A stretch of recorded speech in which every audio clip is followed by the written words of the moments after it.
mananampalataya sa salita ng Diyos. Magkakaroon ka ng banal na espiritu sa kaloob-looban ng buhay mo. Kung tatanggapin mo siya, makakatanggap ka ng banal na espiritu.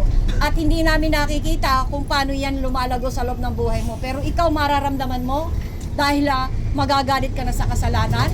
Ayaw mo nang gawin ang mga bagay na may kaugnayan sa kasamaan dahil nagkaroon na ng buhay ang iyong espiritu.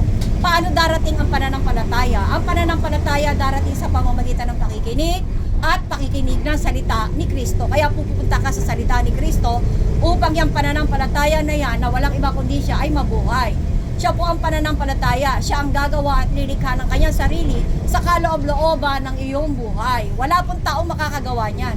Tanging si Kristo lamang sa pamamagitan ng kanyang salitang buhay. Dahil ang salita po niya buhay, mabisa, matalas, kaysa alinman tabak na magkabila ay talim. Tumatago sa paghihiwalay ng kaluluwa at espiritu ng mga kasukasuan at utak sa buto. Nakakaalam, nakakatalasta sa lahat ng mga iniisip at binabalak ng puso ng tao. Wala daw pong may kukubli sa Diyos. Lahat hayag lantad sa kanyang paningin. At lahat ng tao, ikaw, ako, lahat ng nabuhay na tao sa daigdig na ito, magbibigay sulit sa Kanya. Siya ay all-knowing, siya ay always present, siya ay all-powerful. Yan po ang kadakilaan ng ating Diyos na buhay.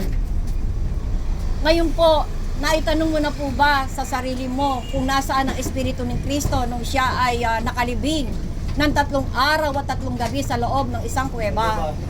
Kapag binasa mo po ang aklat ng unang Pedro chapter 3 mula 18 hanggang 20, ang sabi po doon si Kristo Jesus daw po bumaba sa kalaliman ng impyerno at doon 3 araw, 3 gabing tiniis niya ang hirap at sakit at kirot sa apoy ng impyerno.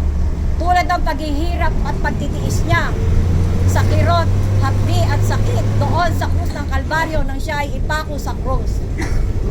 Sa loob ng impyerno, sabi po, siya ay nangaral.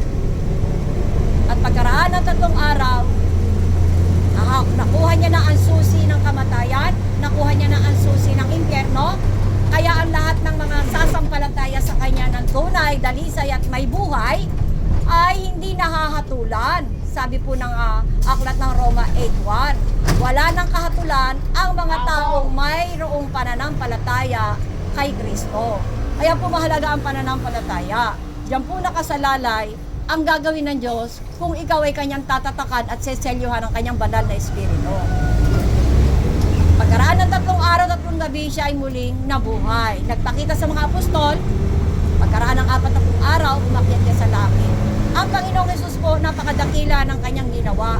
Isipin niyo ang Diyos, ibinaba niya ang kanyang sarili para abutin tayo. Magkaroon tayo ng bahagi sa kanyang langit, sa buhay na walang hanggan. Dahil kung wala po talagang gospel, tandaan niyo po, wala po tayong kaligtasan.